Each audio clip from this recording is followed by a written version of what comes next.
Orang-orang Salafi menuduh baik imamnya Ibnu Taimiyah, Ibnu Abil Izz, Muhammad bin Abdul Wahab, Saleh Fauzan bin Bas, Albani, sama. Karena tidak mengerti hakikat akidah Asy'ari, mereka menuduh Asy'ari hanya menerima 7 sifat Allah. Berapa yang tuduhannya? Hanya menerima 7 sifat Allah. Konyol nggak tuh? Ya, selevel Ibnu Taimiyah nggak mengerti akidah Asy'ari, bayangkan. Ketidakmengertian itu diwariskan. Ini yang kemudian kita sedih ya, kita sedih. Saya sedih melihat teman-teman Salafi kok begitu memahaminya. Kenapa? Udah dasarnya dari dulu nggak boleh ngaji kepada selain ustadz mereka. Apalagi baca kitab selain kitab mereka. Nggak boleh, Pak. Jadi udah kayak apa ya? Fanatismenya sudah nggak bisa diobati. Tapi kita kasih tahu teman-temanku Salafi, jika Anda ingin tahu kebenaran akidah Anda, bacalah buku dan ngajilah kepada guru yang berbeda faham dengan gurumu. Buku yang beda dengan gurumu. Saya yakinkan, nggak nyampe sebulan berubah ente. Nggak nyampe sebulan. Ya, berubah pasti. Kenapa? Pasti banyak pertanyaan.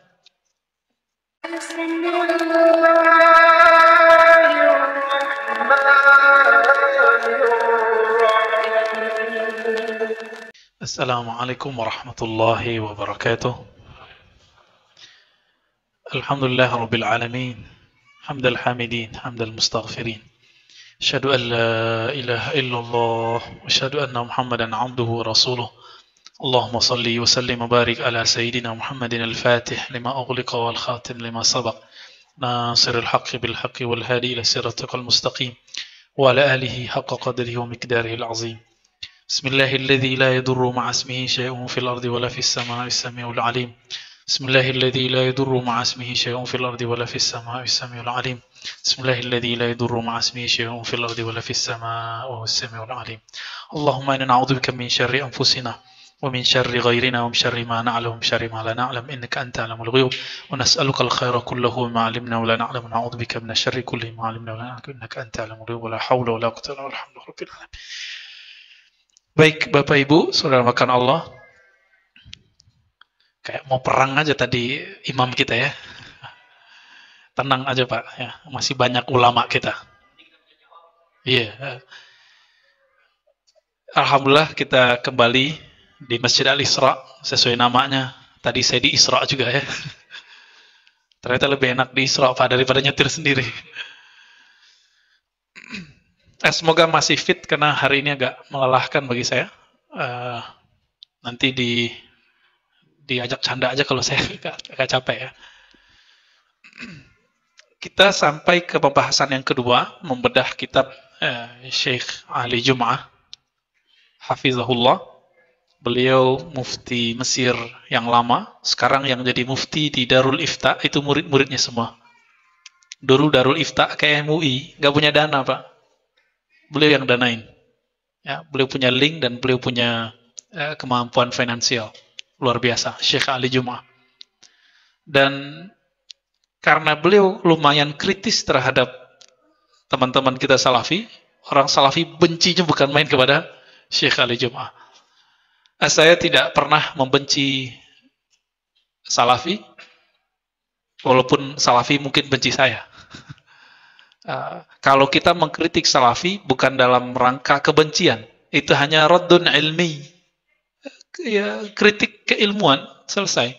Kalau mereka menanggapi kita dengan emosional, bilang kita goblok, tolol, itu urusan mereka lah, ya. Urusan mereka dengan Allah, kita nggak ada urusan dengan itu.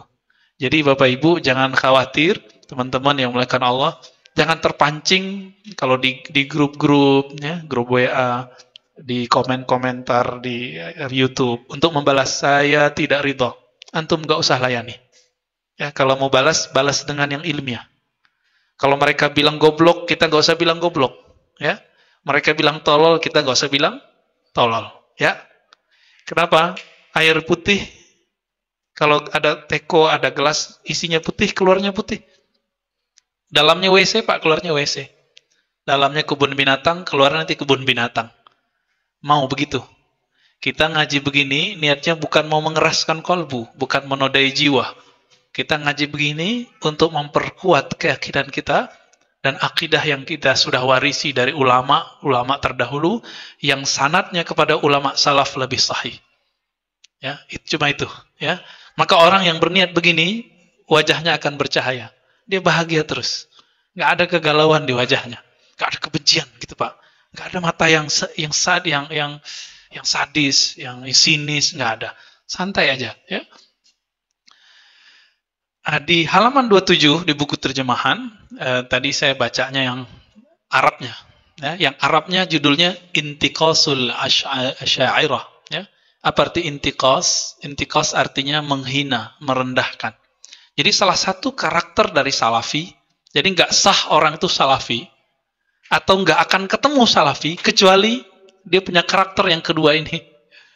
Jadi nanti jangan kemudian terpancing kalau bertemu begini. Apa karakternya? Intiqas. Intiqas dari kata intaqasa yantaqisu, naqs, ya, menilai rendah, menilai tidak hormat terhadap Asy'ariyah. Siapa yang disebut Asy'ariyah? Ahlus sunnah yang mayoritas ini, yang meyakini, yang belajar akidah dengan metode sifat 20. Allah wujud qidam, baqa mukhalafatuhu lil hawadisi. Di sini anak-anak masih dilaguin gitu. Alhamdulillah. Dulu Salahuddin Al-Ayyubi, selesai beliau mengalahkan salib, perang salib, itu beliau kemudian mengambil alih Al-Azhar yang tadinya Syiah Fatimiyah, Syiah Batiniyah, kemudian diambil alih tanpa perang menjadi Asy'ariyah, Ahlus Sunnah hatta al-yawm, sampai saat ini. Bayangkan, udah berapa lama itu. Ya. Dulu orang-orang Fatimiyah, Batiniyah itu punya tradisi maulidan, tapi ala mereka diganti caranya oleh Salahuddin Al-Ayyubi menjadi cara Ahlus Sunnah. Jadi kalau ada nanti mereka bilang maulidan itu orang Syiah awalnya. Itu versi Mesir. Kalau di tempat lain ada imam, ada sultan namanya Abul Muzaffar, seorang Sunni. Jadi bukan seorang Syiah. Nah ini biasanya caranya. Dan ingat Pak, ini tolong diingat-ingat terus. Kita ini mau bilang apa tetap salah oleh mereka. Antum bisa cari track record saya. Apakah saya pernah Syiah? Pernah Syiah nggak? Tahu Syiah? Ya, yang memuja Ali berlebihan, lalu merendahkan sahabat selain Ali.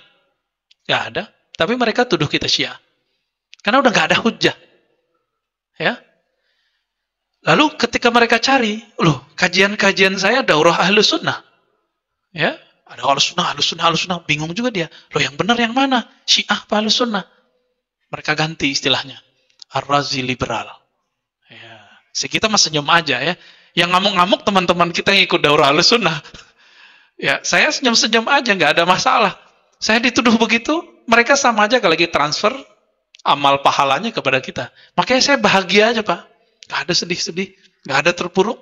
Jadi kalau ada yang ngabarin, ente dibilangin orang liberal. Lah, kapan liberalnya? Murid Syekh Hasan itu dibilang liberal. Murid Syekh Ali Mustafa Ya'qub, imam besar Istiqlal, dibilang liberal. Kurang ajar sekali dia itu. Tapi ya sudahlah ya. Kita senyum-senyum aja, Pak. Ada yang berani bilang ke Ali Mustafa Ya'qub liberal, almarhum. Ahli hadis Indonesia. Jika ahli hadis Indonesia itu liberal, kira-kira terus yang nuduh liberal kira-kira gimana, Pak? Ya. Saya mewarisi ilmu hadis dari beliau. Kalau yang ngaji hadis 15 tahun dibilang liberal, terus ente yang nuduh kita liberal apa dong? Kira-kira begitu. Kita yang dari kecil sampai sekarang Ahlus Sunnah, terus dia yang nuduh kita Syiah apa dong? Ya tinggal dibalik aja, Pak. Jadi nggak usah pakai hujah yang aneh-aneh, ya. Nah, itu kalau udah mulai naik tuh suaranya, ya. Maka Bapak Saudara bahkan Allah, apabila mereka menuduh kita sesuatu, ya, idfa billatihi ahsan. Kuatkan dulu hujah baru balas. Kalau mau kita diskusi, ya. Baik. Nah, apa karakter mereka? Suka menghina, merendahkan Asy'ariyah. Tadi imam kita udah berani nyebut Radio Roja. Wah, kok nggak sebut ustadznya sekalian ya? Betul, ya. Ustadz-ustadz di Radio Roja, TV Roja, itu jelas-jelas terang-terangan. Kita nggak usah sebut nama ustadznya. Apa pertanyaan jamaah? Ustaz, apakah Asy'ariyah Ahlussunnah? Jawaban mereka apa? Tidak. Mereka firqatun dolalah, aliran sesat. Itu jawaban Ustaz yang inisial F, inisial Z, inisial A, inisial macam-macam lah ya. Inisial biar bapaknya pusing aja ya.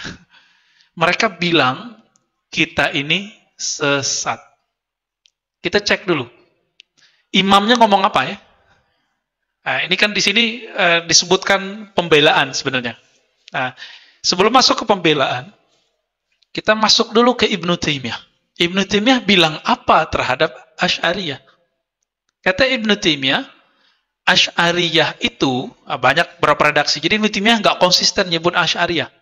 Karena mungkin pakai emosi ketika dia membahasnya. Pertama dia bilang apa? Asy'ariyah ini bukan Ahlussunnah murni, tapi Mu'tazilah banci. Nah, Mu'tazilah itu aliran yang di luar Ahlussunnah. Itu satu. Mukhannasul Mu'tazilah. Gitu bahasa Arabnya. Ini parah ini Pak bahasa Arabnya. Ya, istilah ini bahaya. Mukhannasul Mu'tazilah. Mukhannas itu artinya orang dua kelamin. Tuh. Ngomongnya ngomong istilah-istilah yang nggak pantas itu. Ya, istilah-istilah yang jorok. Terus yang kedua dia bilang apa? Nggak konsisten. Tadi bilang Mukhannasul Mu'tazilah. Yang kedua Ibnu Taimiyah bilang Asy'ariyah itu Ahlussunnah di negeri yang tidak ada kita, Salafi gitu. Jadi kalau nggak ada Salafi ya Ahlussunnahnya sih Asy'ariyah. Tapi kalau ada Salafi maka Asy'ariyah nggak masuk Ahlussunnah. Enak amat. Dua. Yang ketiga, mereka bilang apa lagi? Mereka Ahlussunnah di selain bab sifat. Nah, ini agak mendingan. Jadi cuma bilang hum, ya, khalafu Ahlussunnah fi babis sifat. Gitu doang ngomongnya. Nah, ini yang diulang oleh Syekh bin Baz. Ini yang diulang oleh Syekh Utsaimin. Syekh bin Baz dan Utsaimin lebih cantik mengatakan, mengeluarkan Asy'ariyah dari Ahlussunnah tidak adil dalam fatwanya. Tapi memasukkan mereka semua ke Ahlussunnah juga tidak adil. Kenapa Syekh Utsaimin berani ngomong gitu? Utsaimin Salafi. Karena dia udah kebentur, mentok. Cari ahli fikih, rata-rata Asy'ariyah. Cari ahli hadis, rata-rata Asy'ariyah. Cari ahli qalbu, rata-rata Asy'ariyah. Mau lari kemana? Dia punya sanad Quran. Coba buka semua sanad teman-teman Salafi itu, sanad Qurannya. Buktikan nanti. Paling 2 orang ke atas, semuanya sudah Asy'ariyah, bermazhab, dan sufi. Nggak bisa mau lari kemana, nggak bisa. Hatta Syekh Muhammad bin Abdul Wahab, pendiri Wahabiyah, gurunya Muhammad Hayat As-Sindi, akidahnya Maturidiyah, Asy'ariyah. Dan bertasawuf, Naqsyabandiyah, Qadiriyah. Mau lari kemana? Ya. Belum lama ini saya dikirimin teman. Sanad-sanad Quran Salafi. Banyak Pak. Kita ceklah sanad dari Mesir, sanad dari Yaman, dari Saudi. Loh ke atasnya ke ulama Mesir rata-rata. Syekh Muhammad Bakhit Al-Muti'i, ya, itu imam Ahlussunnah, Asy'ariyah, Maturidiyah, bermazhab Hanafi, Sufi, bertarekat Naqsyabandi. Mau lari kemana dia? Ya, itu orang yang punya sanad ini bilang Ar-Razi alirannya Jahmiyah. Ini nomor 4 Pak. Mereka bilang Ahlussunnah Asy'ari itu tidak Ahlussunnah, tapi apa? Jahmiyah. Apa arti Jahmiyah? Jahmiyah itu istilah untuk pengikut Jahmun bin Safwan atau Jaham ibnu Safwan. Jaham ibnu Safwan ini dia menolak adanya sifat Allah dan mengatakan Allah di mana-mana. Coba cek. Bapak meyakini Allah di mana-mana? Diajarin begitu nggak? Enggak, berarti benar nggak nih tuduhan bahwa kita ini Jahmiyah? Ya nggak cocok. Justru Ahlussunnah Asy'ariyah menolak keyakinan bahwa Allah bertempat. Berarah aja ditolak, apalagi bertempat. Ya kan? Jihah bahasa Arabnya, berarah di atas. Kita bilang Allah Maha Tinggi, tapi tidak atas fisik. Maka kalau Bapak, Ibu, lihat, kalau guru-guru kita, termasuk saya, kalau ngomong begini Allah, itu bukan berarti arah atas dalam pengertian benda. Ini cuma menunjukkan ta'zim. Tidak masalah. Tidak ada kita bilang Allah itu bertempat di atas. Kalau mereka memang mengatakan fi jihatil ulu, wajib meyakini bahwa Allah bertempat di atas. Di mana? Ambigu. Jadi akidahnya mereka mengatakan Allah di atas itu ambigu antara aras dan langit. Yang benar yang mana? Allah di langit apa di arasnya? Ya, candain aja, Pak. Oke. Lalu di Indonesia, nah ini menyedihkan sekali, maka mohon maaf Bapak, pesantren modern di Indonesia rata-rata mengajarkan akidah Asy'ari untuk anak kecil yang nggak ngerti apa-apa. Nanti ketika anak-anak itu remaja dimasukin kitab Saleh Fauzan, judulnya Akidah Ahlus Sunnah. Hati-hati maksud dengan anak ke dalam pesantren hari ini. Makanya anak pesantren bisa ekstrim, Pak. Oh Ustadz, kita nggak ngaruh. Hebat amat ente. Bisa kita cek. Ya. Saya ketemu dengan tamatan salah satu pesantren tersebut. Mengatakan apa? Tawasul musyrik. Orang ziarah kubur ngambil berkah musyrik. Allahu Akbar. Doktornya di mana? Doktornya di Al-Azhar. Tapi karena basic akidahnya sudah terpengaruh oleh kitab Saleh Fauzan, ini zombie-zombie ini muncul, Pak, nanti. Menghalalkan darah kita nanti. Saya nggak mau sebut deh pesantrennya. Semoga para kiai, mohon maaf para kiai, tolong perhatikan kitab yang antum ajarkan di pesantren. Jangan cuma karena ingin dapat biaya dari negeri-negeri sana, kemudian ganti akidah dan itu membahayakan anak-anak kita nanti, generasi depan. Kalau memang begitu dibiarkan, benarlah kata guru kami, nanti itu Ar-Razi, yang bunuh muslim itu berpakaian muslim. Cuma karena beda faham dikit, penggal gitu. Beda faham dikit, bunuh. Ya, masalah tawasul nggak tawasul, halal darahnya. Nanti begitu, Pak. Ini bahaya nih. Ya, kalau kita nggak luruskan nanti bisa bahaya.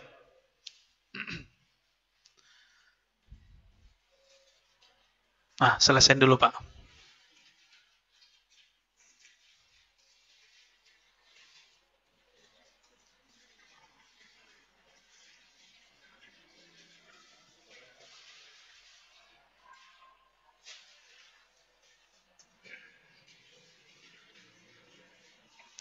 Oke, jadi apa yang disebut akidah Asy'ari? Pemahaman Salafi mengenai akidah Asy'ari itu ambigu juga. Pertama, mereka meyakini akidah Asy'ari itu akidah buatan Imam Asy'ari. Makanya pertanyaannya ke kita gimana? Konyol-konyol, Pak, nanyanya gini. Ya saya mau ketawa sih. Pertanyaannya gini, Ustadz, nggak panggil Ustadz malah, ya? Nggak ngakuin kita Ustadz, ya nggak apa-apa juga sih ya. Santai aja Pak kalau nggak diakuin. Yang imam ahli fikih yang ente ikuti siapa? Kita jawab Imam Syafi'i. Loh kenapa ente nggak pakai ikut akidah Syafi'i? Gitu. Gitu nanyanya. Kalau orang awam kejebak nggak? Kejebak. Ente belajar Sahih Bukhari kan? Ya, kita bilang iya. Kenapa ente nggak pakai akidah Bukhari? Tapi kalau Bapak tahu cara memahaminya, itu gampang balasannya. Pakai itu lagi balasnya. Kita tanya balik, katanya ente anti mazhab. Ya, nanti kita bahas di pertemuan ketiga. Oke, loh kenapa disebut mazhab Syafi'i? Ente tahu nggak? Tanya balik ke dia. Kenapa disebut mazhab Syafi'i? Apakah itu buatan Imam Syafi'i? Kalau dia bilang iya, ya konyol lagi. Ya, itu paling konyol yang saya temui dalam kajian kita. Kalau dia bilang apa? Itu mazhab buatan Syafi'i. Itu berarti apa? Nggak ngerti apa itu mazhab.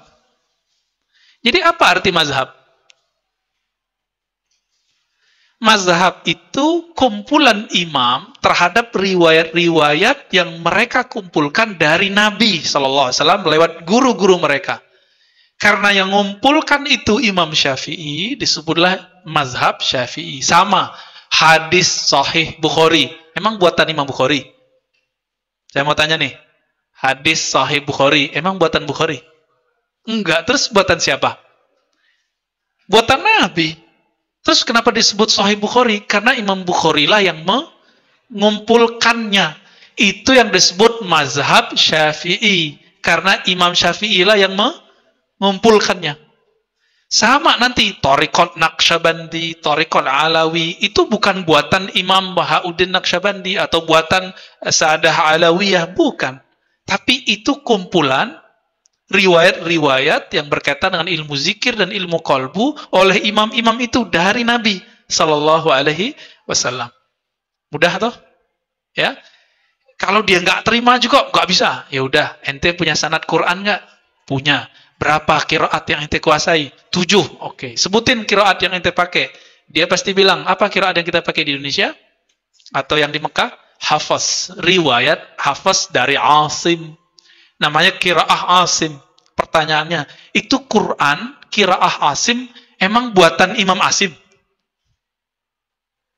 Kenapa disebut qiraah Asim? Karena Imam Asim lah yang meriwayatkannya. Kumpulan riwayatnya disebut dengan qiraah Asim. Gampang toh? Qiraah Nafi', qiraah Ibnu Katsir, qiraah Kisai, banyak itu qiraah itu. Ya, bukan berarti itu buatan mereka. Quran yang kita baca sekarang bukan buatan Imam Asim. Maka kalau disebut mazhab atau manhaj Imam Asy'ari, itu adalah akidah yang dikumpulkan lalu disusun kembali oleh Imam Abul Hasan Al-Asy'ari. Mudah memahaminya? Ya. Loh, kenapa nggak pakai akidah Imam Syafi'i? Imam Syafi'i kan nggak nulis bab akidah. Itu masalahnya. Loh, Imam Malik? Ya, Imam Malik nggak nulis bab akidah. Ada Imam Bukhari dikit, Kitabul Iman dan Kitabut Tauhid. Antum lihat persis seperti ajaran Imam Asy'ari, persis sama, tamam. Ya, kalau nggak 100%, tis'ina fil miyah, 90% sama. Nanti kita bawain kitabnya ya. Kitab Sahih Bukhari, Kitabul Iman dan Kitabut Tauhid, dua bab itu. Kemudian ada akidah Imam Asy'ari, persis sama, nggak jauh beda. Jadi kalau ada yang nanya, gampang jawabnya sekarang? Ya, semoga bisa ngikutin ya, kan bisa diputar lagi nanti kan. Baik. Terus gak puas merendahkan Asy'ariyah, mereka buat cerita palsu tentang Imam Asy'ari. Imam Asy'ari itu Bapak wafat tahun 324. Saya pendek aja ya. Asy'ari ya. Namanya panjang, Abul Hasan Asy'ari. Beliau ini lahir diperkirakan 255 atau 260. Syekh Ali Jum'ah bilang 260. Wafatnya 324. Ada yang mengatakan 333. Karena dulu nggak ada KTP, Pak. Nggak ada laporan kematian kayak di sini. Ya, nggak ada dukcapil dulu. 40 tahun. Coba 60 tambah 40 berapa tuh? Berarti 300. Maka saya tidak sepakat dengan tanggal ini, dengan tahun ini. Di dalam buku kita tulis bukan 260, tapi 255. 255. Ini kan yang ditulis di banyak kitab. Sehingga kalau 40 tahun jadi berapa? 295. Beliau masih bisa ketemu Imam Junaid. Karena Imam Subki dan imam-imam lain mengatakan Imam Asy'ari ini pernah berguru ke Imam Junaid. Siapa Junaid ini? Ada yang namanya Junaid nggak Pak? Imam ahli tarekat sufi, salaf. Wafatnya tahun berapa? 297. Kalau tobatnya 255, jadi 40 tahun beliau ini sesat. Menyimpang, akidahnya Mu'tazilah. Mu'tazilah. Akidah Mu'tazilah ini menyimpang, menolak sifat-sifat Allah. Ya, kecuali sekelompok mereka. 40 tahun dia hidup dalam keadaan itu. Tapi 40 tahun ini pun ambigu. Karena kecilnya beliau, jadi waktu kecil, sampai beliau balik, sampai sebelum balik lah kalau emang nggak mau disebut. Ya, itu berguru kepada imam yang lain. Siapa imamnya? Zakaria As-Saji. Kita pendek aja. As-Saji. Ya. Imam Zakaria As-Saji. Imam Zakaria As-Saji ini berguru langsung ke Imam Ahmad. Oke, kita turun di sini ya. Berguru ke Imam Ahmad ibn Hanbal, yang disebut Hanbali. Hanbali, ya. Ahmad bin Hanbal ini wafat 241. Ya. Kemudian Ahmad bin Hanbal berguru ke siapa? Banyak gurunya. Di antaranya Imam Syafi'i. Imam Syafi'i berguru ke Malik. Nah, ini yang saya sudah sering sebutkan. Malik ke Nafi'. Nafi' Ibnu Umar. Ibnu Umar Nabi sallallahu alaihi wasallam, ya, Nabi. Nah, ini yang disebut sanad. Ini kalau saya bahas sebelumnya sanad ini dia barangnya, ya. Jadi Imam Asy'ari waktu kecil sudah ahlu sunnah. Jadi cerita yang benar itu bukan seperti yang dikatakan oleh orang-orang Salafi, bahwa Imam Asy'ari itu 3 fase, Mu'tazilah, Kullabiyah, jadi Salafi. Nah, ini kan mereka menista siapa ini? Menista sejarah, Pak. Ngarang gitu. Tidak pernah ada berita itu sampai abad ke-8 Hijriah. Jadi beliau ini wafat tahun 324. Sampai tahun 700-an, nggak ada orang ngomong begitu. Nggak ada orang ngomong gitu. Datanglah Ibnu Taimiyah, dia buat cerita palsu tentang itu. Ngarang, bukan palsu juga sih, dia ngarang-ngarang aja. Sejarah itu bisa nggak pakai ngayal? Bisa. Serius. Wah, pinter Pak ya. Nah, itu jadinya. Tapi kalau sejarah yang benar, bisa pakai khayalan nggak? Sejarah yang benar gimana? Harus ada datanya. Selama 4 abad, nggak ada ceritanya tuh. Beliau itu 3 fase terakhir jadi Salafi itu nggak ada ceritanya. Terus gimana? Ya beliau itu begitu-gitu aja. Maka nanti di sini, di halaman berapa ini? Di halaman 31 ada perkataan Imam Subki. Silakan dibaca Pak di rumah. Apa kata Imam Subki? Kalau disebut akidah Asy'ari, bukan berarti buatan Asy'ari, tapi itu akidahnya Imam Ahmad ibn Hanbal. Akidahnya Syafi'i, yaitu dia. Ya. Akidahnya Malik, yaitu juga dia. Itulah akidahnya Nabi Sallallahu Alaihi Wasallam. Mereka konyol lagi, Pak. Loh, ente gimana Ar-Razi? Kok bilang akidahnya mereka ngikut Imam Syafi'i, ikut Asy'ari? Kan Asy'ari belum lahir. Jadi mereka nuduh kita bahwa akidah Imam Asy'ari itu diikuti oleh orang sebelum Asy'ari. Konyol nggak tuh? Kita ngomong gitu? Enggak, kita mengatakan Imam Asy'ari itu mengumpulkan akidah ulama salaf, lalu diriwayatkan oleh beliau, jadilah namanya akidah riwayat Imam Asy'ari. Bukan berarti ulama salaf itu ikut beliau, bukan begitu. Beliau yang ikut ulama salaf. Nah, ini maksud dari Imam As-Subki. Oke? Nah, ini kira-kira ini. Jadi, benarkah beliau mengalami 3 fase seperti yang digambarkan oleh orang-orang Salafi? Bahwa pertama beliau Mu'tazilah, Kullabiyah, lalu jadi jadi Salafi. Itu tidak benar. Itu cerita palsu. Gimana cara membuktikannya? Ada satu kitab yang pernah kita ajarkan 2 semester di Ma'had Darussunnah, Ma'had Kiai Ali Mustafa Yaqub. Kitab Tabyin Kadzbil Muftari Fima Nusiba Ilal Imam Abil Hasan Al-Asy'ari. 1 jilid, Pak. Imam yang ngarang namanya Ibnu Asakir, ahli hadis di zamannya. Makomnya seperti Imam Bukhari di zaman Bukhari. Tapi Imam Bukhari kan udah meninggal. Maka di zaman itu beliaulah seperti Imam Bukhari. Imam Ibnu Asakir ini mengumpulkan data siapa sajakah yang mengikuti Imam Asy'ari. Apa sajakah yang terjadi selama hidup Asy'ari. Nggak ada tuh penjelasan 3 fase, nggak ada. Maka itu adalah kebohongan yang dibuat-buat oleh musuh-musuh Asy'ari. Ya. Jadi kita kalau bilang Asy'ari, kita bukan lagi berakidah yang beda dengan akidah Nabi. Enggak. Akidah ini adalah riwayat yang dikumpulkan Asy'ari dari Nabi Sallallahu Alaihi Wasallam. Gitu Pak sederhananya. Ya. Lalu apa tuduhan mereka lagi? Nah, ini tuduhan yang lumayan konyol juga, Pak. Orang-orang Salafi menuduh baik imamnya Ibnu Taimiyah, Ibnu Abil Izz, Muhammad bin Abdul Wahab, Saleh Fauzan bin Bas, Albani, sama. Karena tidak mengerti hakikat akidah Asy'ari, mereka menuduh Asy'ari hanya menerima 7 sifat Allah. Berapa yang tuduhannya? Hanya menerima 7 sifat Allah. Konyol nggak tuh? Ya, selevel Ibnu Taimiyah nggak mengerti akidah Asy'ari, bayangkan.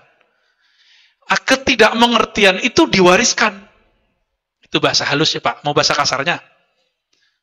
Kalau Ustadz Somad bilang dosa warisan, kalau ini bodoh warisan.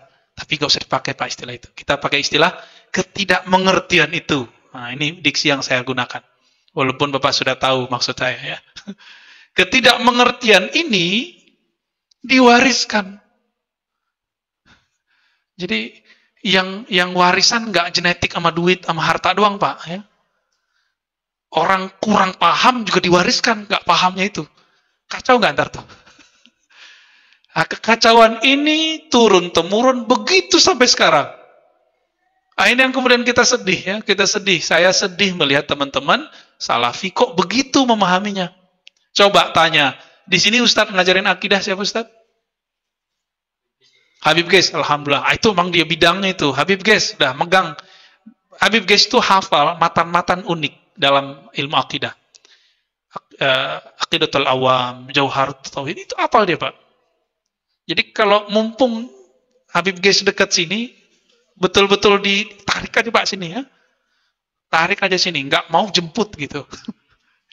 Emang bidangnya itu, seharusnya Habib Ges memang concern di situ. Biar jadi Syekh Jum'ah kedua di Indonesia. Ya, amin. Ya. Saya kenapa megang akidah selama ini? Karena emang jurusan saya juga ke akidah dan hadis. Jadi jurusan saya 2. Nah, tapi kalau sudah ada nanti yang megang itu, kita kurangin. Kita ngomong ilmu qalbu aja ntar. Ya. Nah, sekarang biar panas-panas dulu deh. Ya. Tidak ada dalam kitab Asy'ari pernyataan bahwa yang diterima, yang dipercaya cuma 7 sifat. Nggak ada. Kitab Sanusi nggak ngomong begitu. Jauharut Tauhid nggak ngomong begitu. Aqidatul Awam nggak ngomong begitu. Yang ada redaksinya, sebagian yang mesti dimengerti, yang wajib diketahui adalah 20 sifat.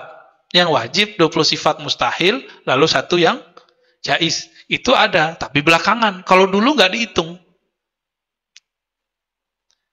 Tapi bukan berarti sifat Allah cuma 20 atau 7. Itu keliru besar.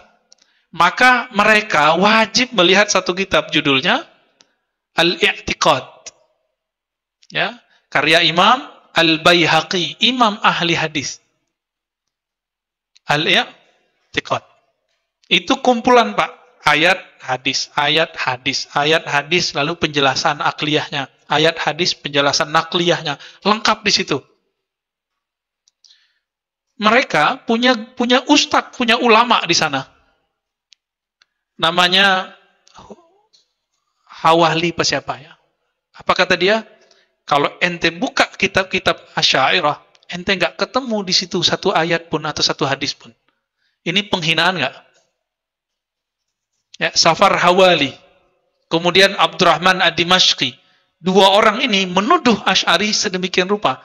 Kalau kamu buka kitab Asy'ariyah, kitab akidah Asy'ariyah, nggak akan ketemu 1 ayat ataupun 1 hadis. Semuanya akal-akalan, gitu maksud dia. Ini pembohongan nggak? Nah, ini yang disebut penghinaan terhadap akidah Asy'ariyah. Berarti yang nggak baca siapa? Dia atau kita? Ya. Tadi kita sebut nama kitabnya apa? Al-I'tiqad ila Sabilir Rasyad, karya Imam Al-Baihaqi. Kecuali dia bacaannya kitab matan. Tahu matan Bapak Ibu? Bukan mantan loh ya. Kitab matan itu ringkasan-ringkasan. Mukhtasar. Kan namanya ringkasan ya nggak disebutin ayat. Contoh Aqidatul Awam. Cuma 2 halaman Pak. Emang nggak ada? Nggak ada dalilnya, itu kan cuma kesimpulan-kesimpulan. Jadi dia baca buku-buku kecil, lalu nggak ketemu sama dia ayat. Dia kira nggak ada. Sebenarnya nggak usah itu deh. Dia nggak selesai baca 1 kitab saja, yaitu Sanusi. Di kitab Sanusi ada ayatnya, ada hadisnya. Nggak baca dia Pak. Dia baca dari awal, paling baru 2-3 lembar udah capek baca, nggak ngerti. Jangankan kitab akidah Asy'ariyah, kitab imamnya sendiri dia nggak ngerti, Pak. Ibnu Taimiyah nulis kitab Dar'ut Ta'arudil Aqli wan Naql atau Bainal Aqli wan Naql. Penolakan kontradiksi akal dengan nakal, akal dengan dalil teks. Itu bagi mereka dilarang muridnya baca. Ente nggak usah baca kitab yang gituan. Gitu. Jadi jamaahnya dilarang baca kitab imamnya. Kira-kira gimana?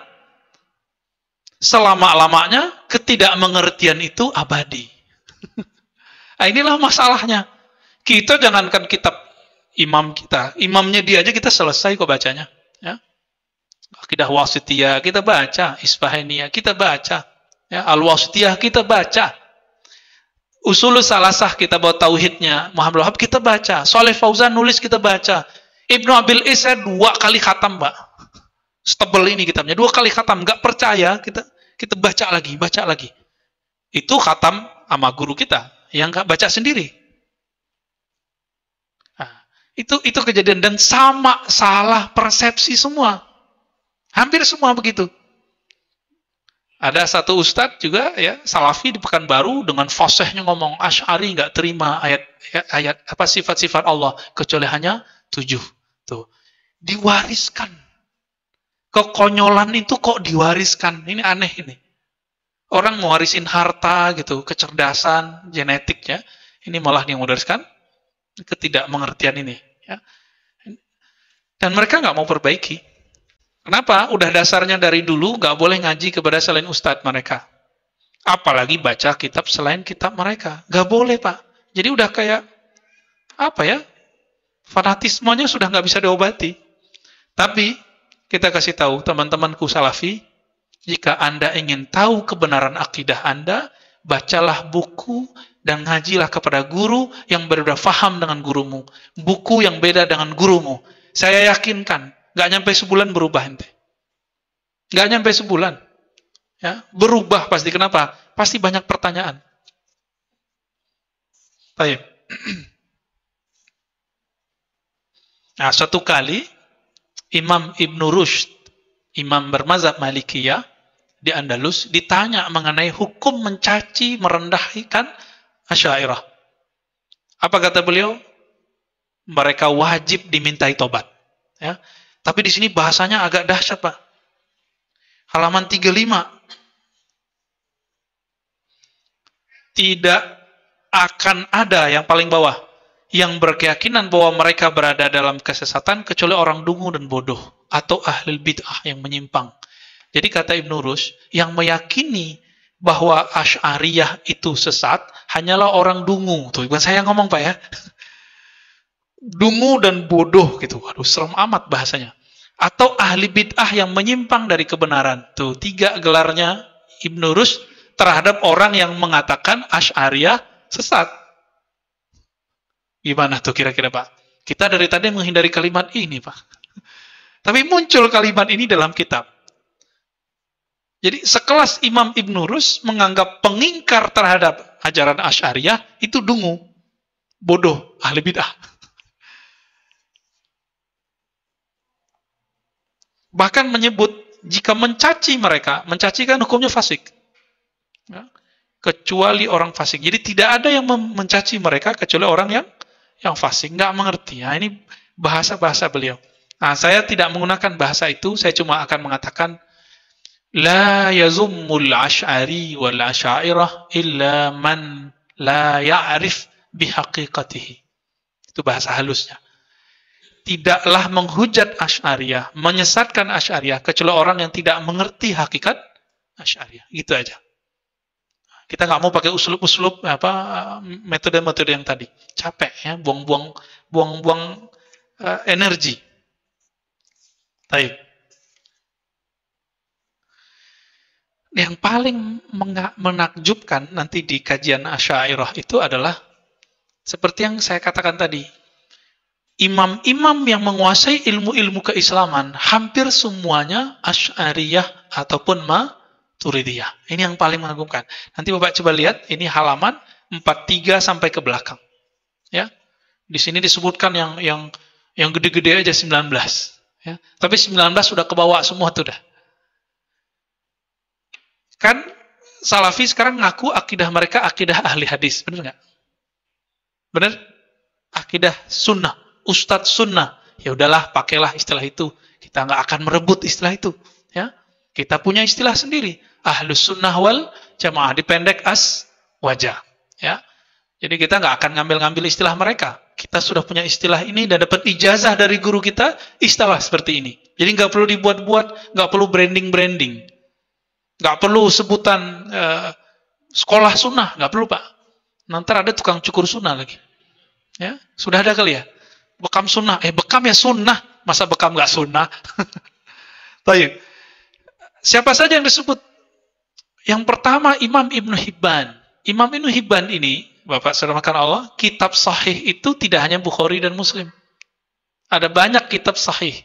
1 sahih Bukhari, 2 sahih Muslim, 3 sahih Ibnu Khuzaimah.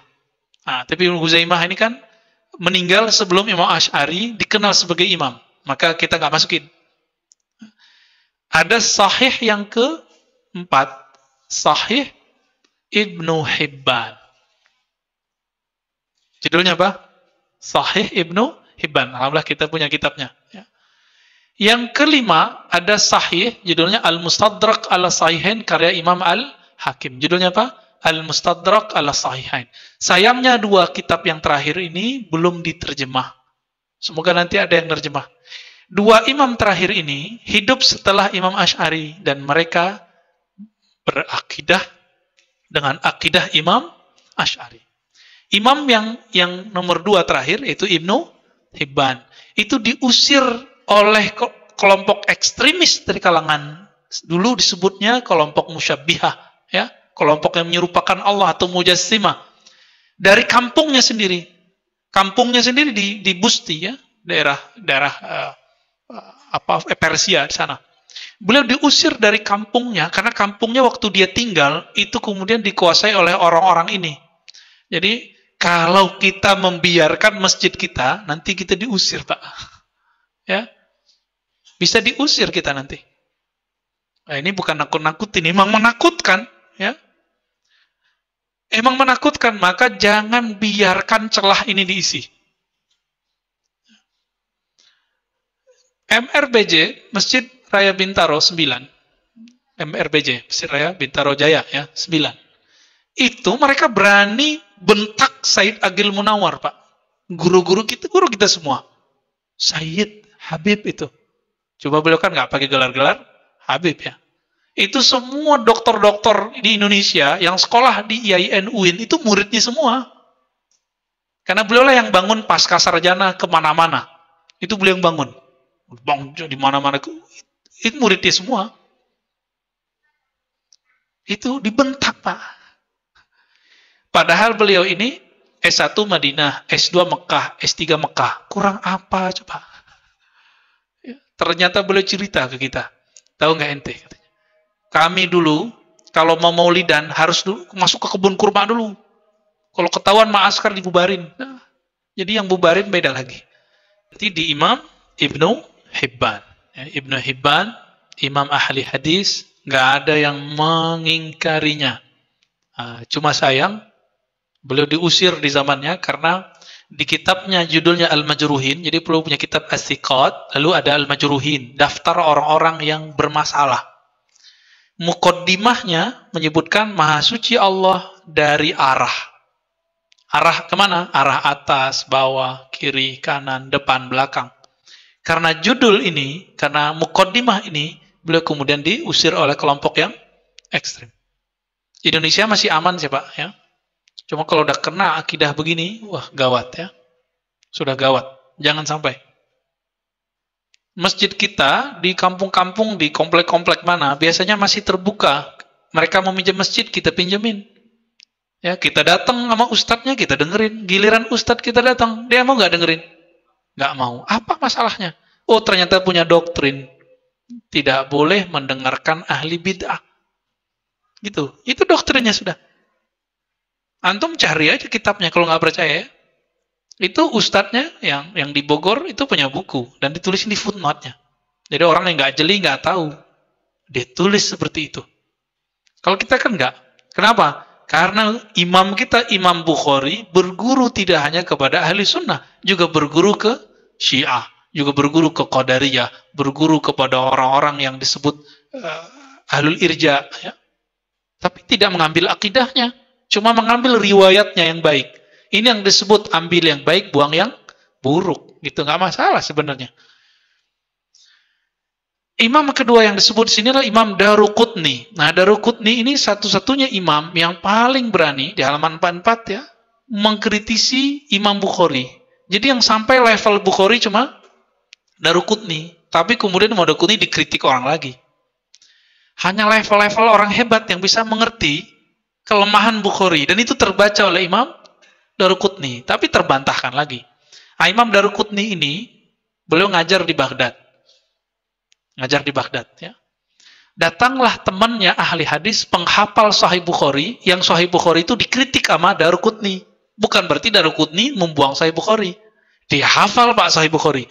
Imam Daruqutni hafal Sahih Bukhari, tapi dia kritik karena bagi dia ada yang nggak puas.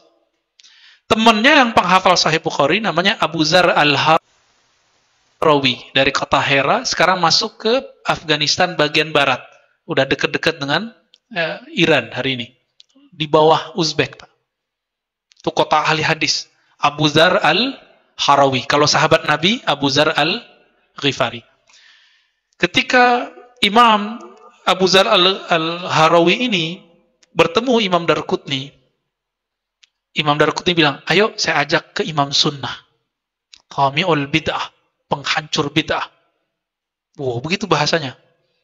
Padahal mereka berdua Imam Sunnah. Ternyata dalam istilah ahli akidah, ahli fikih, dan ahli hadis, kalau disebut Imam Sunnah, bukan orang yang bilang ini sunnah, ini bid'ah, bukan. Ya, bukan itu yang disebut sunnah. Atau yang meriwayatkan hadis, belum tentu itu disebut Imam Sunnah. Imam Sunnah itu yang mengerti akidah, mazhab fikih, dan ilmu qalbu, sehingga mengerti ini bid'ah dari semua hal, ini sunnah dari semua hal. Datanglah mereka ke suatu masjid, di situ ada majelis Imam Al-Baqillani. Siapa nama imamnya? Di sini nggak ditulis, Pak. Di nomor 44 kisahnya nggak ditulis. Karena buku ini buku kecil, bahasa Arabnya kan cuma 80 halaman, ya.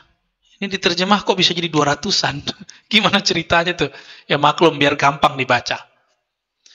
Imam Abu Zar al-Harawi kaget-kaget, ini Imam Sunnah ya. Tapi nggak dia kenalin namanya. Habis ketemu, Imam Daruqutni peluk-pelukan, cipika-cipiki, gimana orang Arab itu kalau akrab, Pak, pakai cium jidat gitu. Dia ambil kepala kita, dicium jidat kita. Ada yang cium mata, ada yang cium hidung, bukan itu homo, itu bukan. Emang itu cara mereka bertemu orang-orang yang mereka sukai, mereka sayangi di kalangan sesama Muslim. Akrabnya bukan main. Bengong Abu Zar al-Harawi, maklum. Orang bukan orang kota. Harawi itu kan ibu kota, tapi di provinsi. Baghdad kayak Jakarta, Pak. Wong deso datang ke kota. Nah, jadi kayak ciut gitulah. Udah selesai, pulang, Abu Zar al-Harawi nanya, itu siapa tadi? Kata beliau, itu Imam Sunnah, penghancur bid'ah. Maksudnya apa? Karena imam ini Mu'tazilah, liberal, Syiah, angkat kaki dari Baghdad. Kira-kira begitu maksudnya. Jadi karena Imam Baqillani. Angkat kaki, Pak. Karena Baqillani. Akhirnya beliau selama nginap di Baghdad ngaji kepada siapa?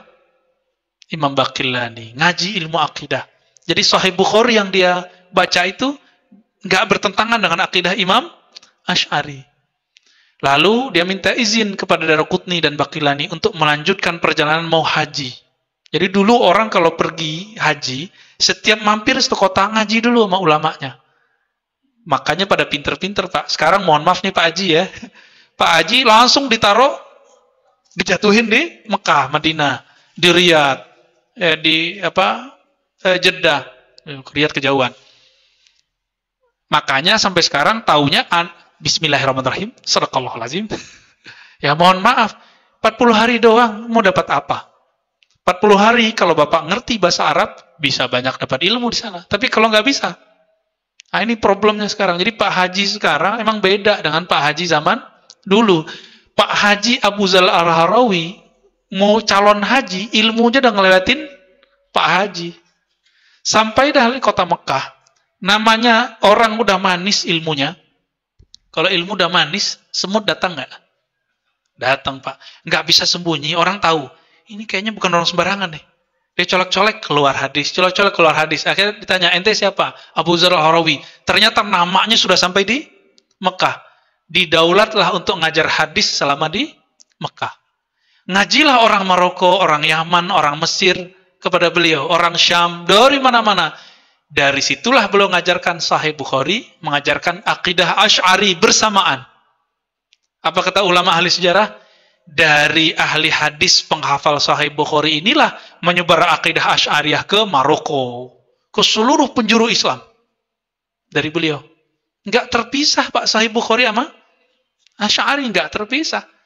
Mereka kan main klaim-klaim aja, Ustadz Sunnah ya, klaim aja. Ini kita punya imam, kita nggak perlu diklaim ya, sejarah yang berbicara, tertulis dalam kitab. Ya. Ada dalam kitab Syiar A'lamin Nubala, ya. Imam Subki juga ada, tadi Zahabi, Subki, Mizzi, lengkap semua mereka nulis begitu. Imam Mizzi juga nulis, Imam Ibnu Asakir nulis semua. Ya. Imam, siapa lagi yang penulis Tarikh Baghdad juga nulis beberapa kisahnya. Taib. Ini baru beberapa. Ya. Nah, ini terakhir aja nih, biar pangkas imamnya. Imam pamungkasnya siapa? Kitab yang paling sering kita pakai untuk belajar hadis, judulnya apa? Yang hadisnya 42. Arba'in. Kalau yang agak panjangan dikit, Riyadus Shalihin. Oke, udah. Kalau belajar hadis isinya hukum Islam, Bulughul Maram. Nah, nih, siapa pengarangnya? Yang pertama dulu nih, Arba'in siapa namanya? Imam Nawawi. Oke. Imam Nawawi muncul nggak namanya di sini? Nomor 14 muncul, Pak. Wafat tahun 676. 676, gampang hafalnya. 676. Jadi 7-nya diapit 6. Beliau ini Imam Nawawi ahli akidah, ahli hadis, ahli fikih, ahli tasawuf. Tapi terkenal sebagai ahli fikih dan hadis. Tapi oleh Albani disebut, kurang ajar nih Albani ngomong gini. Apa kata dia? Nawawi, karena saking seriusnya belajar fikih dan hadis, atau belajar hadis, dia kurang serius belajar akidah. Yang nggak serius belajar, ente atau Nawawi gitu. Yang nggak punya guru akidah siapa? Albani atau Nawawi? Jadi jangankan kita, Pak, imam kita diremehin sama dia. Jadi kalau nanti imam kita diremehin mereka, santai aja, Pak. Mereka imam kita aja diremehin kok. Apa katanya tadi? Nawawi tidak serius belajar akidah. Ya. Enggak fokus belajar akidah. Makanya Imam Nawawi ikut Asy'ari. Jadi kesalahan Imam Nawawi itu adalah karena dia ikut Asy'ari, dicari kesalahannya. Padahal ini orang nggak mengerti sejarah kali ya. Imam Nawawi itu setiap hari belajar ilmu 12 bab. Di antara 12 itu salah satunya akidah. Masa nggak paham deh? Ya? Imamnya begini, Pak. Imam mereka berani meremehkan imam kita. Syekh Albani, dia punya sanad satu. Syekh Muhammad Raghib At-Tabbagh. Selebihnya cuma guru bahasa, Syekh Burhan. Lalu ayahnya yang kemudian dia lawan sendiri. Nggak banyak. Kita buka ya, Albani wa juhuduhu fi ilmil hadis, fi ilmil aqidah. Semuanya sepakat gurunya cuma itu. Paling banyak 4 atau 5. Yang punya sanad cuma satu, Syekh Raghib Tabbagh, gurunya Syekh Hasin juga. Tapi bukan guru ngaji, cuma guru ijazahan. Diijazahkan langsung karena dapat kabar beliau ini serius ngaji hadis. Syekh Raghib nggak tahu kalau beliau ini bikin onar. Ya. Apa kata beliau? Nawawi nggak belajar akidah dengan serius. Yang gurunya banyak siapa? Ya, yang menghabiskan umurnya ngaji siapa? Ini model-modelnya, Pak. Jadi kalau imam kita digituin, maka nanti antum kalau dengar kita digituin sama mereka, nggak usah khawatir. Paling mereka nanti bilang, ente siapa dibandingkan Albani? Ya, tinggal jawab, saya dokter. Albani dokter nggak? Gitu, gampang toh? Bukan lagi bela-belain dokter, Pak. Ini sambil canda aja ya, sambil canda. Nanti dijawab lagi, belagu ente sombong. Lah yang sombong siapa? Yang meremehkan imam kita siapa? Ya. Yang menganggap Syekh Albani segala-galanya, menguasai banyak ilmu, imam mujtahid mutlak siapa? Kan ente yang bilang, kita mah nggak bilang. Kita jawab gitu, Pak, ya. Ya, kalau diserius-seriusin begitu. Panas juga. Ibnu Solah sebelum Nawawi juga sama. Khatib Al-Baghdadi, hampir semua ahli hadis lah. Bahkan murid Ibnu Taimiyah tidak pindah kepada akidah Ibnu Taimiyah, namanya Ibnu Katsir. Ibnu Katsir nggak pindah, Pak, dari akidahnya. Dia tetap mengatakan saya berakidah Asy'ariyah. Sehingga terjadi konflik antara dia dengan anak Ibnu Qayyim Al-Jauziyah, namanya Syekh Ibrahim. Apa kata Ibnu Katsir? Kamu membenciku karena aku Asy'ari, karena aku berakidah Asy'ari. Kata siapa? Ibnu Katsir. Apa jawaban Syekh Ibrahim Al-Jauziyah? Siapa yang percaya ente ini Asy'ari, sedangkan guru ente Ibnu Taimiyah. Jadi sampai sekarang orang nggak percaya Ibnu Katsir ini Asy'ari. Beliau bermadzhab Syafi'i, Pak. Punya kitab Tabaqat Syafi'iyah. Gimana tuh? Dari mana juga ketahuannya? Yang boleh ngurus Darul Hadis Al-Ashrafiyah itu wakafnya hanya orang yang berakidah Asy'ariyah. Dan beliau salah satu dewan pimpinannya, Imam Ibnu Katsir. Ya, makanya beliau kalau dibuka tafsir Ibnu Katsir tidak ada satupun di dalam kitabnya akidah bahwa Allah bertempat di suatu arah. Tapi dia menyebutkan istawa, Allah bersemayam, kama yaliku bijalalih, sebagaimana pantas bagi Allah, bukan seperti yang kita bayang-bayangkan. Ya, bila kaif, bila tasbih, tanpa cara, tanpa dirupa-rupakan. Itu kata Imam Ibnu Katsir. Nah, ini masih banyak nih, Pak. Sampai sekarang, ya. Sampai sekarang. Jadi, kalau mereka menghina imam kita, para masyaikh kita, ya siap-siap aja. Saya sudah sering dihina. Dari saya masih remaja, saya sudah dihina. Ya, oleh mereka. Direndahkan oleh mereka. Dituduh Syiah oleh mereka. Dituduh liberal, mereka udah puas. Maka itu kayak imun, Pak. Jadi udah mental semua. Ya. Kira-kira begitu, Pak. Ada yang mau didiskusikan? Tafadhal. Ya, tafadhal.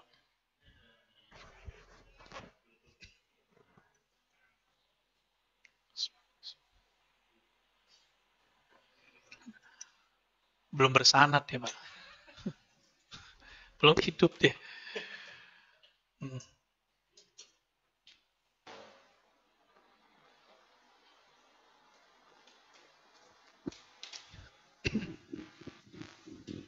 Ada pertanyaan kita kan live YouTube nih, dari ada yang pemirsa. Untuk orang awam, kitab apa untuk kita pelajari tentang akidah? Itu yang pertama, kitab apa. Yang kedua tentang ini, bagaimana sikap kita terhadap teologi akidah yang terbagi 3? Karena dalam kurikulum Kemenak, Kementerian Agama, pelajaran Quran dan hadis dan akidah itu dipelajari di madrasah tingkat SMP. Jadi bagaimana sikap kita? Iya. Ya. Nah, ini emang harus ada di antara kita yang menyampaikan kepada Kementerian Agama bahwa ini berbahaya. Kecuali Kemenak punya definisi sendiri. Uluhiyah, rububiyah, asma wa sifat itu berbeda dengan apa yang didefinisikan oleh Ibnu Taimiyah. Karena akidah ini adalah awal dari semua ekstremisme di dunia. Ya. ISIS itu pakai itu, Pak. Dengan itulah mereka menghalalkan darah tokoh-tokoh ulama besar yang ada di Irak. Tokoh-tokoh ulama besar yang ada di Syam. Syekh Al-Buti disembelih sama mereka, dibom sama mereka. Ya. Nah, ini terjadi. Nah, lalu apa buku akidah yang dianjurkan dalam bahasa Indonesia ya? Kan sudah ada terjemahannya, Aqidatul Awam. Cuma Aqidatul Awam itu kan syair. Syair yang dibaca oleh anak-anak kecil dulu di Mekah, itu yang dibawa oleh ulama kita ke Indonesia. Dulu tuh di Mekah dibacanya, sekarang nggak boleh dibaca di sana. Kalau ketahuan, bisa rame. Itu sekolah-sekolah yang ahli sunnah. Kalau ngajar, Pak, covernya kitab yang dari Saudi, dalamnya kitab kita. Saking begitunya mereka tidak mengizinkan selain akidah mereka berkembang di Saudi. Indonesia ngasih mereka ruang banyak sekali. Saking banyak kita ngasih ruang, ini berbahaya. Ya. Ini berbahaya. Harus ada antisipasinya. Nah, semoga nanti ada yang punya keluarga, punya teman, atau sampailah ini kepada mereka, tolong ini direvisi kembali. Ya, kalau saya kan bukan plat merah, Pak. Ya, saya dosennya plat hitam. Ya, kita emang tidak mau terikat, ya, biar kita nggak pro ke siapa-siapa. Kalau sudah plat merah kan saya wajib pro siapa, ya, nah, biar bebas, merdeka. Ya, alhamdulillah, nikmat sekali hidup merdeka itu. Saya nggak ada urusan anti pro, itu nggak ada urusan. Ya. Akidah Ahlussunnah hanya mengajarkan tidak boleh berontak ke negara yang sah. Udah selesai. Mendoakan pemimpin kita doakan, walaupun kita nggak sepakat kita kritik. Tapi kita nggak pernah melaknat, kita nggak pernah ini. Kan ada ditulis ya, dalam akidah kita. Ini yang diajarkan oleh Al-Habib Umar Ibn Hafiz, Al-Habib Ali Al-Jufri. Nah, ini yang mu'tabar di kalangan Bani Alawiyah, Sadah Alawiyah. Jadi itu yang umum. Kalau mau tambahan, misalnya bisa buka buku I'tiqad Ahlussunnah karya Buya Sirajuddin Abbas. Ya, ada ya, I'tiqad Ahlussunnah. Tapi tolong tidak diikuti tentang pandangan beliau bahwa Ibnu Arabi Syiah. Itu keliru, karena kabar yang sampai ke beliau Ibnu Arabi Syiah, padahal Ibnu Arabi itu Ahlussunnah. Oke. Beliau juga mengatakan Syekh Siti Jenar itu kufur atau halaj, ya. Itu karena kabar yang sampai ke beliau tidak benar. Ya, kita sudah kaji. Nanti insya Allah mungkin awal tahun lah ya. Saya keluarkan kan nanti buku kecil Aqidah Ahlussunnah versi Ibnu Arabi, Imam Sufi. Yang dituduh Syiah itu, yang dituduh kafir oleh Ibnu Taimiyah. Ya, nanti kita keluarkan awal tahun insya Allah. Ini lagi saya edit ulang, nggak gede Pak. Udah lama, itu dulu kita tulis waktu masih S1. Nanti bertahap keluar di buku Aqidah Ahlussunnah di negeri ini, Nusantara, mulai dari Aceh ya, Sumatera, Jawa, semua sampai ke ujung negeri kita, termasuk Patani, Malaysia, Brunei, Singapura, itu masuk dalam include itu. Dulu belum ada Singapura ya, masih Nusantara namanya dulu. Tapi ini bukan Islam Nusantara ya, saya nggak ada urusan sama itu. Namanya Nusantara. Nusantara kan negeri kita ini. Ya. Insya Allah nanti bertahap barengan keluarnya. Ya, mohon doanya nanti biar barengan. Taib. Itu bisa nanti jadi bahan bacaan juga untuk sejarah dan isi akidah Ahlussunnah. Ahlussunnah gampang akidahnya. Aqidatul Awam udah. Ya, Aqidatul Awam isinya gampang sekali. Jadi nggak perlu mikir-mikir berat. Yang begini-gini kan karena kita mempertahankan hujah kita aja. Ya, ada lagi yang mau nanya? Ya. Ya, Bapak apa Ibu nih? Ya, silakan Pak.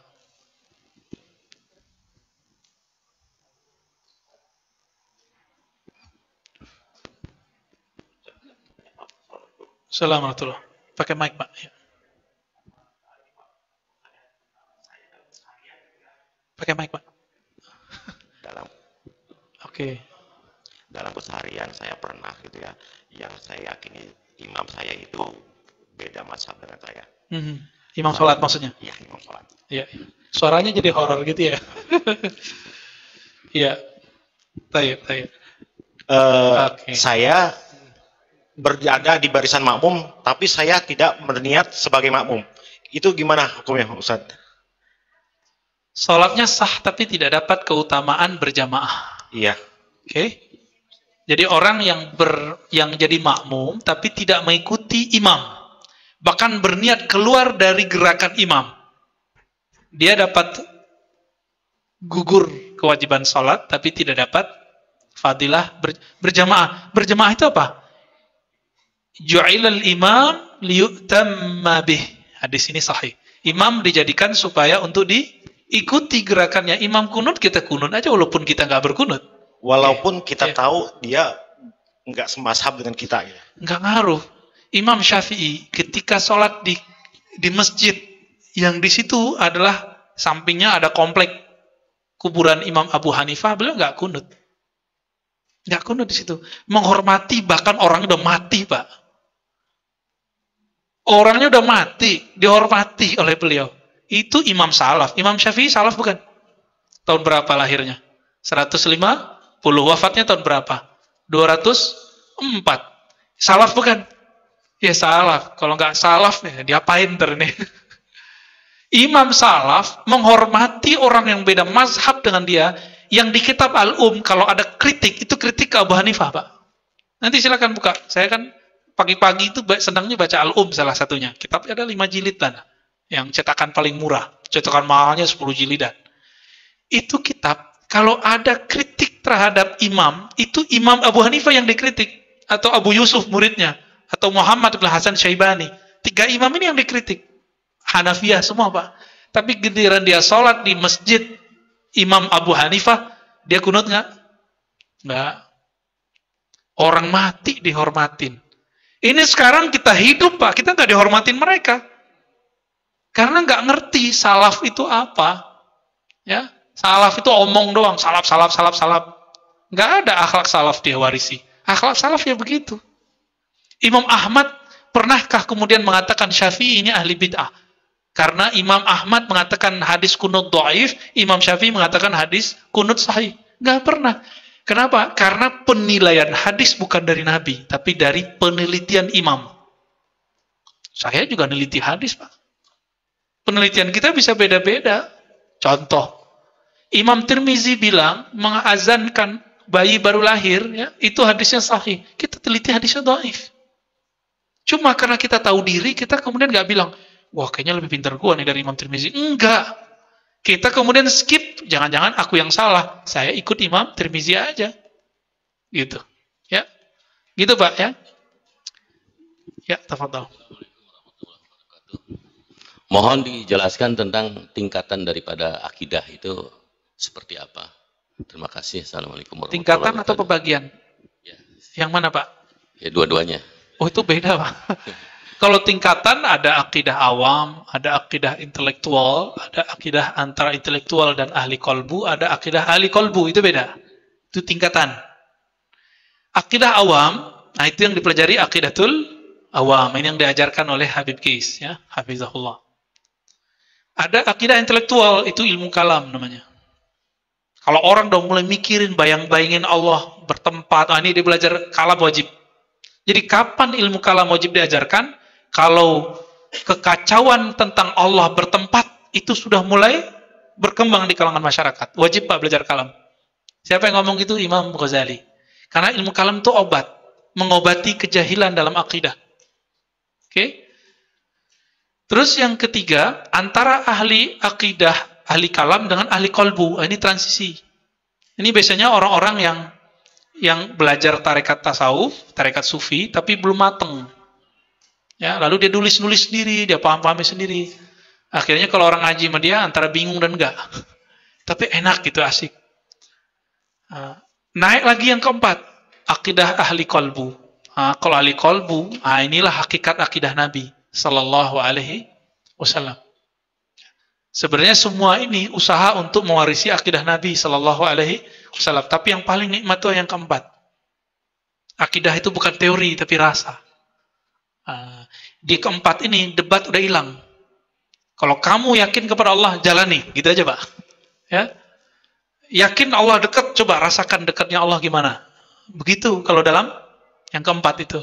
Kalau yang nomor 2, nomor 3 masih gimana sih dekatnya Allah? Masih nanya-nanya. Yang dekatnya bukan benda, bla bla bla. Oke. Kalau pembagian, macam-macam, Pak. Ada namanya akidah tauhid uluhiyah. Ini kalau versi kita Ahlus Sunnah, tauhid uluhiyah, tauhid rububiyah, 2 aja. Tapi oleh Ibnu Taimiyah dibagi tambah tauhid asma wa sifat. Tapi masing-masing definisinya sudah beda. Bagi kita tauhid uluhiyah dan tauhid rububiyah ini satu kesatuan walaupun namanya dibagi. Apa arti rububiyah? Rob, pencipta, Allah pencipta. Kalau kita meyakini bahwa Allah betul-betul mencipta alam semesta, kita wajib menyembah Allah. Maka rububiyah uluhiyah sama.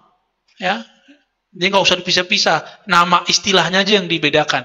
Tapi barangnya tidak boleh dipisahkan. Dia sama. Tapi bagi Ibnu Taimiyah, uluhiyah, rububiyah beda. Rububiyah itu akidahnya orang musyrik. Loh, orang musyrik berakidah, Pak. Orang musyrik bertauhid. Apa kata Ibnu Taimiyah? Tauhidul musyrikin. Tauhid orang-orang musyrik. Tauhid artinya mengesahkan, musyrik lawan mengesahkan. Gimana ceritanya tuh? Ini kewalat orang mengharamkan ilmu mantik.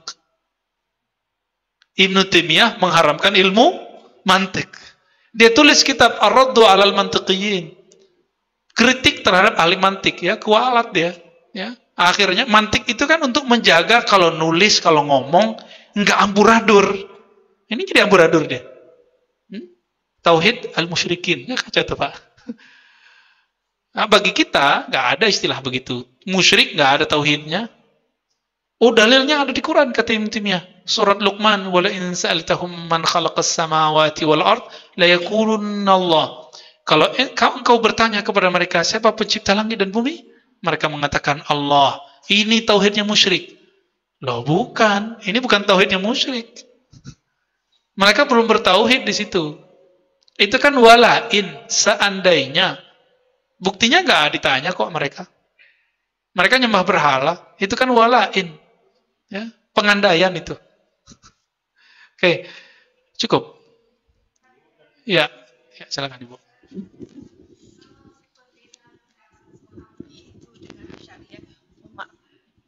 Apakah dari dalil nakli mereka nggak ada perbedaan? Tapi dari dalil aklinya, mungkin tadi saya sepintas dengar dari Ustadz, mereka juga terpengaruh dengan Mu'tazilah. Mungkin cara berpikir Mu'tazilah itu yang berkembang sehingga dari furu'iyah ini, apa istilahnya, pendapat-pendapat yang jauh menyimpang dari Asy'ariyah gitu, Ustadz. Terima kasih, Ustadz. Ibu nanya tentang Asy'ariyah. Saya tanya tentang Wahabi. Tentang Wahabi yang mungkin dalil naklinya itu ada nggak pertentangan dengan Asy'ariyah? Oke. Terima kasih. Ya. Apakah dalil nakli? Nakli itu dalil yang dinukil. Berarti Quran dan Sunnah. Adakah yang bertentangan dengan dalil-dalil akidah Ahlus Sunnah wal Jamaah? Dalilnya nggak bertentangan, tapi istidlalnya yang bertentangan. Apa arti istidlal? Cara memahami dalil. Al-Qur'annya kita sama Salafi sama nggak? Sama. Qur'annya, sunnahnya sama? Sholatnya sama 5 waktu? Sama. Kan lucu. Kok bisa? Ya itu. Cara memahami teksnya beda. Bedanya apa Pak? Kita kalau memahami satu teks, kita nggak bilang yang beda dengan aku, beda dengan Allah. Kita nggak bilang gitu. Mereka bilang, yang harus diikuti hanya qala Allah wa qala Rasuluhu. Enak banget ngomong gitu ya. Ya, yang di luar ini tidak boleh diikuti. Antum lihat aja nih taklim-taklim mereka. Apa mereka selalu ngomong qala Allah wa qala Rasul? Enggak tuh. Ada satu ustadz dari awal sampai akhir satu hadis aja nggak muncul kadang. Akal-akalan dia aja. Malah ada hal yang diarab-arabkan padahal itu bukan hadis Nabi. Tahu kita orangnya tentang cium tangan diharamkan terus dia bilang apa? Cium tangan itu separuh sujud. Nisfu sujud. Akhirnya orang awam mengira itu hadis, dalil. Ya orang awam malah ngerti. Taunya Ustaz sunnah gitu. Ya kan? Jadi perbedaannya di mana? Perbedaannya di cara memahaminya. Mereka memahaminya tidak bersanad, kita bersanad. Itu aja bedanya, Pak.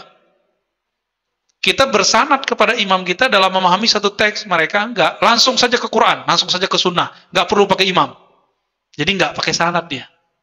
Ini yang membedakan. Contoh jenggot. Ya. Apa hadis jenggot kita nggak paham dulu? Paham. Imam kita udah jelaskan dari dulu. Oh nggak boleh ikut imam. Hadis ngomong, ya hadis itu siapa yang menyampaikan? Kan imam juga. Bukhari imam bukan? Ya, nggak boleh ikut imam. Berarti nggak boleh ikut Bukhari dong. Lupa dia kalau Imam Bukhari itu imam. Ya, Imam Bukhari apa? Kayak gini-gini Pak. Kalau debat mereka itu lucu jadinya. Ya. Kalau mau ngikutin ya. Ketawa-ketawa sendiri kita. Dulu di waktu saya masih remaja, mereka ngotot ya tentang suatu hal. Saya tanya, kamu dapat dari mana?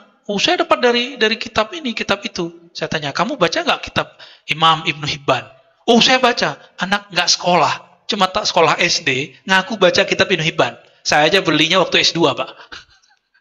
Dia ngaku udah baca. Gimana ceritanya tuh? Ada yang tamatan SMK, ada tamatan SMA, ada yang manajer di perusahaan mana, itu berani bilang, gak ada di Quran, gak ada di Sunnah.